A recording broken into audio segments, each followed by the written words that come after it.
Greetings, everybody. Merry meet and blessed be you off here. So it's just it's entirely amazing at how um, people, um, especially here in this nation, they they have no clue about what they're facing currently and here in the near future for the next decade. They get caught up into all the social media drama, and you know um, all the conspiracy theories, and it just adds so much confusion and distortion to the reality of what's really currently happening. Um, they have no clue. They have no clue. Um, they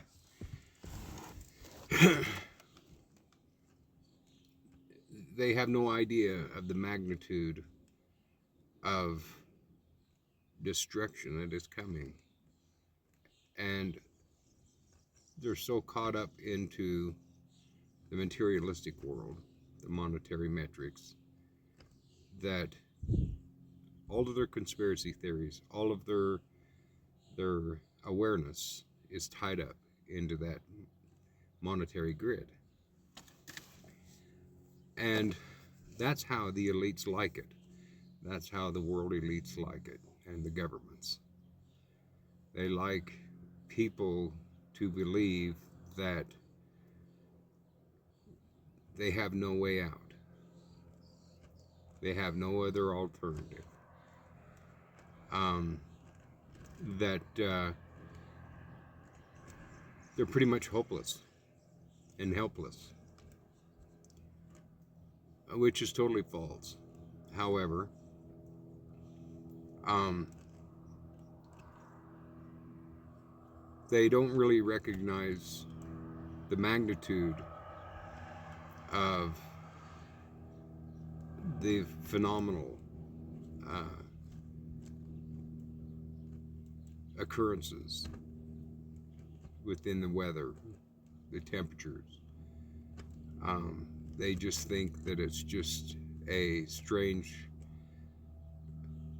phenomena that's going to come and go and pass, and that you know they'll be able to survive and make it through it, which is good, uh, because they are capable of surviving and making it through it. But they have no idea of just the magnitude and intensity, the impact, the impact that it's going to have on our nation and the world. So, you know, the monetary metrics is what enslaves us. In esoteric terms, it's equivalent, it's basically the nature of the clip off.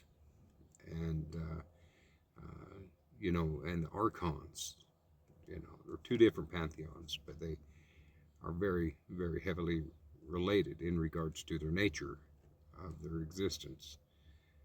Um, and so they've embraced them. They've, ever since we were children, you know, growing up, we've been conditioned to embrace this monetary system. Um, and,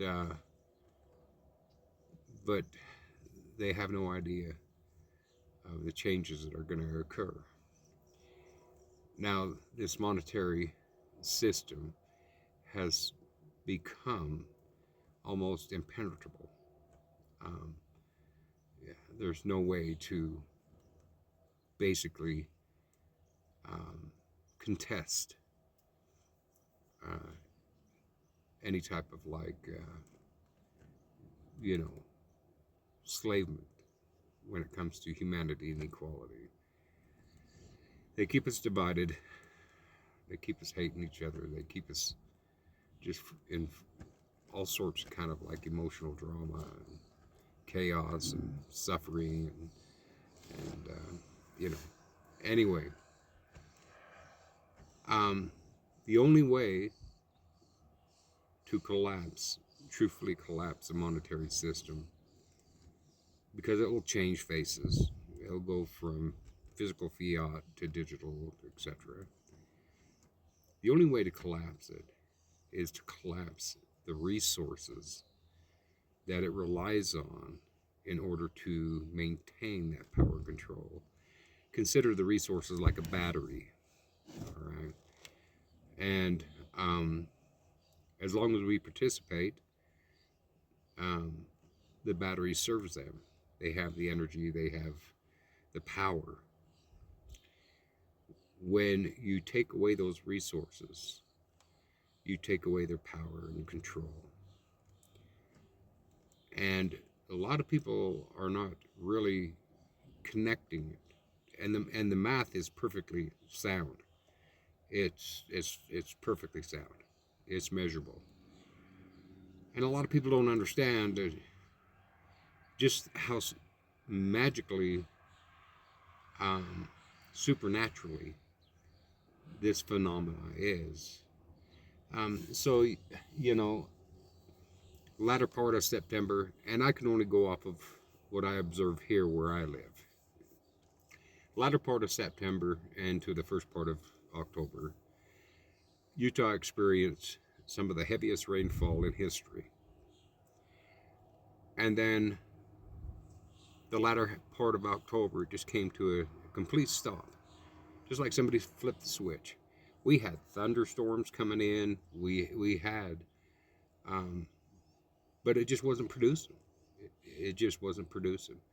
The rain became just light little showers.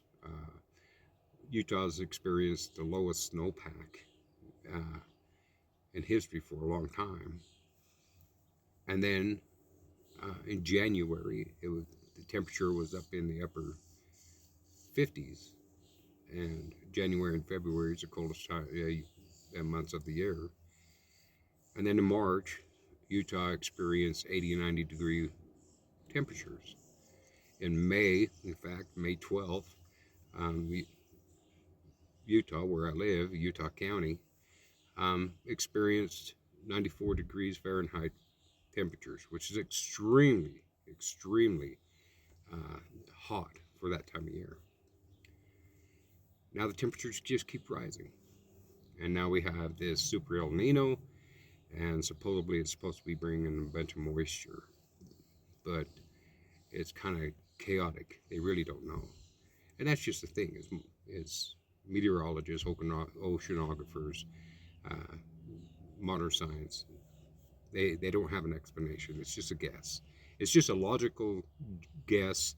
Wonderfully logical jargon is what it is. All right. As I mentioned before, 3-year drought. Okay, so this coming winter, 2026 into 27, is going to be just like 25 into 26. Maybe even worse. Then you're going to have 27 into 28. It's going to be another drought. Just like 2025 into 26, but maybe even worse. And maybe even worse than 2026 into 27. So, think about it.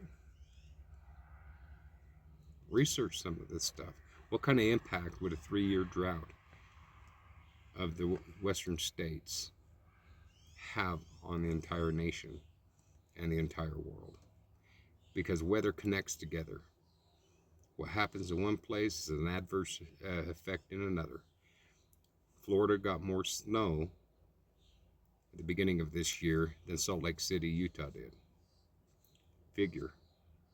Research it for yourself. Thank you. Greetings, everybody. Uoth here. Merry meet and blessed be to y'all.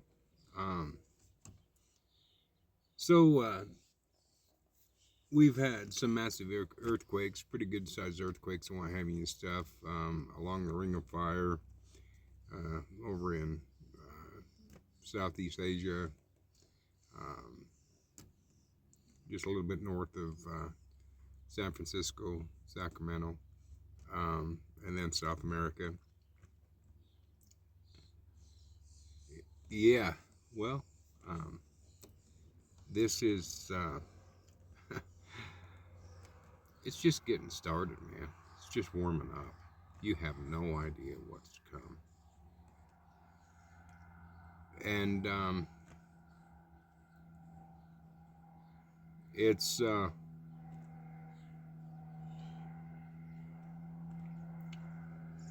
saying it's going to be getting a lot worse is really not giving it any justice.